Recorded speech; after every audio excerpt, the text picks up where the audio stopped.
our medical sector and our national hospital, of course, in MMMH has really come to the forefront and has protected and safeguarded our beloved province. And for that, we can never truly express the full extent of our gratitude.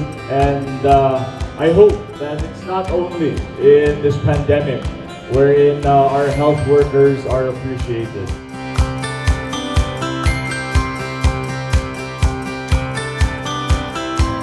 Kaya nagpapasalamat po kami sa lahat ng mga kasama po natin at MMMH and at our medical facilities also.